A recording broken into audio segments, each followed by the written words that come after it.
Hi, everyone. We are continuing a project that was done last year, and this is the presentation on the continuation of the DeLand Historical Research Initiative. My name is Victoria. I'm Sarah Joyner. I'm Grace Norgard. And I'm Zachary Hatch.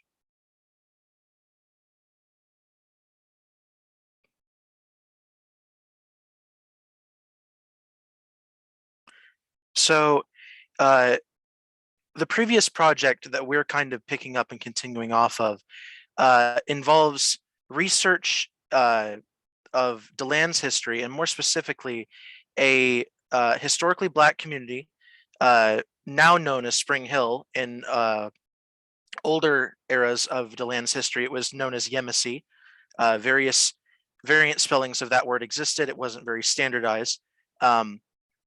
It's essentially what we dub an exclave, being that it is entirely geographically within DeLand, but politically, zoning wise, it is not actually part of DeLand. It's unincorporated.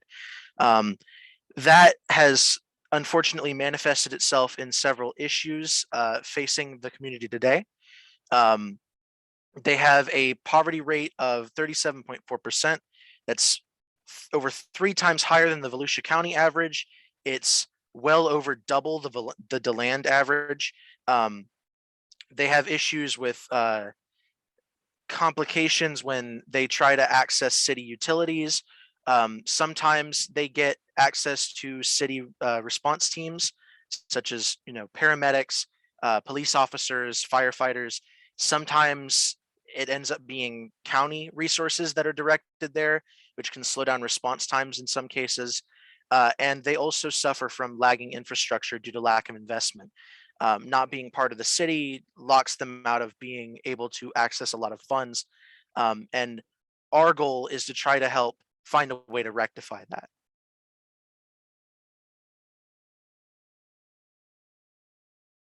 that. One of the ways that the previous group had identified as a way to plug in to help the Spring Hill community in addressing the issues facing their community is through historical recognition.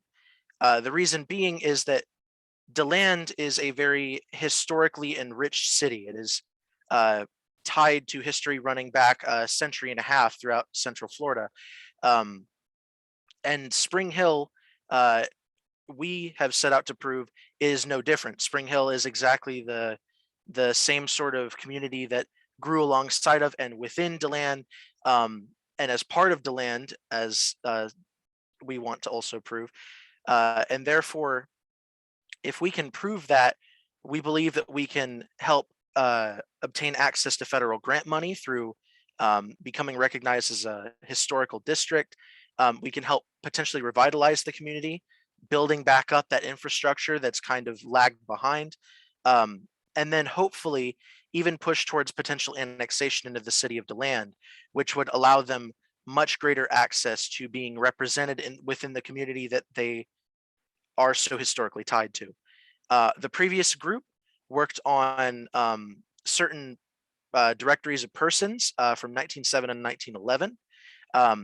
And then they had left groundwork to begin on combing through DeLand newspapers and the census data from over a century's worth of decades.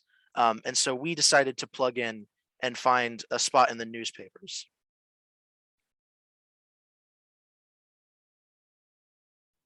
So in general, our plan is to cite DeLand newspapers in the Chicago style to be used for annexation and grant writing. So for grant writing, it'd be used with one of our partners, Sydney Johnston, who is an associate director at Stetson University and specifies in grant writing and also specializes in Spring Hill and working towards the annexation of Spring Hill.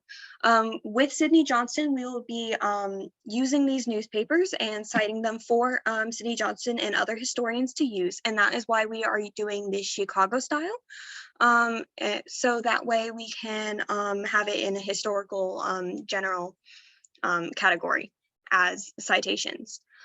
In addition, we will be putting a year's worth of data into the DeLand Historical News Archives. As you can see on our slide, there is an example of what we have started doing. So this is variations of a term Yemisi, which is a historical Black city within DeLand. So we have other terms that we're looking for, such as Little Africa, Spring Hill, etc.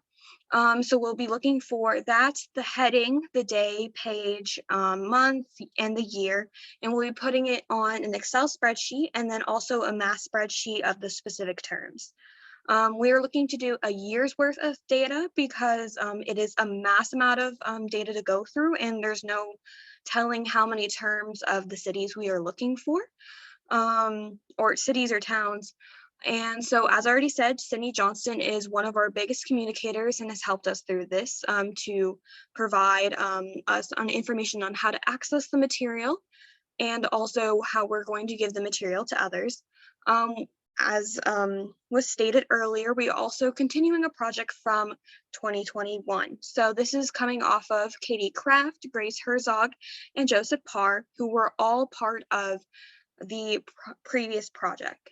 We specifically talked with Katie Kraft in an interview to understand what they previously did and how to further their progress with the newspapers and with the census data. So we also worked with the Volusia County Public Library. In doing this, we were able to gather the newspapers and the database for the newspapers and be able to use them to start beginning the Excel spreadsheets of all the information that we are looking for to provide to Sydney Johnston.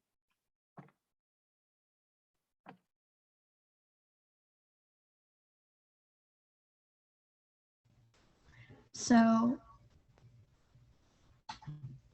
our initial proposal timeline did not end up working out the way that we had intended it to.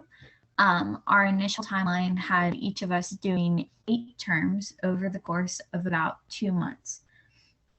Combined was 8 terms, individually 2 terms. That ended up not working out due to the volume of each of the 4 newspapers.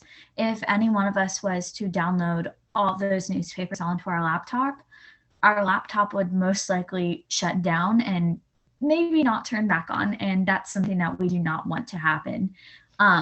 So limitations of technology, we decided that our team roles are going to be broken down by newspaper instead of by term. After we discovered this stumbling block, which we have overcome now, we decided that we need to give ourselves more time in order to get all of these terms done.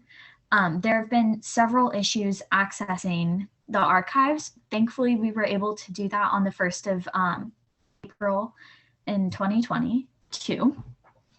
So thankfully that has been done. We're still experiencing some issues with that. The website will randomly kick us off, and when it does that, we have to go through and download each document page by page. For reference, per year, there's normally 1 entry per week, so 52 entries. And those entries vary anywhere from 4 pages to 34 pages. So you have to download each of those individually. It's a lot of time consuming for that.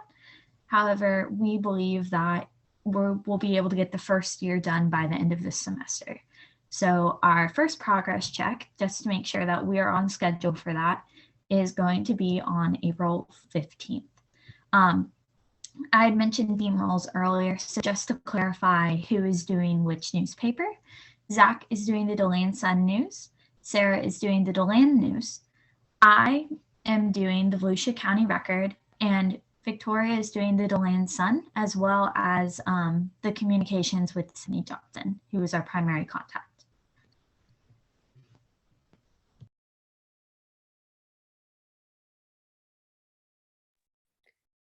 So as mentioned before, this is a continuation of a project, and we hope to be able to pass this project on to a group of students next year. So we not only hope to follow in the footsteps of our predecessors by being able to talk to the next class of honors students. But we will also be continuing the project over the summer. So our group is working with Stetson Center for Community Engagement, the CCE, here on campus, to secure these positions over the summer in order for us to be able to work on either looking through newspapers or looking through census data, as that won't crash our computer, and we won't necessarily have to be in DeLand to do that. As we've stated, we've learned a lot throughout this project, whether it be working with databases or working with the library. We've realized that historical research is important for grant writing and to designate Spring Hill as a historic district in order to make it more appealing to DeLand in order to have them help with their annexation efforts. I, as a political science major, want to go into community organizing. And from this project, I've learned that historical research should not be discredited and is a huge part in grant writing and organizing, and pushing for change, especially in cases of annexation, as we are seeing with Spring Hill. I do want to reiterate that we've learned a lot with the databases and working with the library system. We understand that there's going to be issues, and I think one of the biggest things we've learned is how to overcome that and how to move on and keep working without it stumbling us too bad. And we can also know that a lot of us have to do research in the future, and since many of us are pre-law or looking at that, having access to databases like this and learning helps us for our own future research and our own future with law.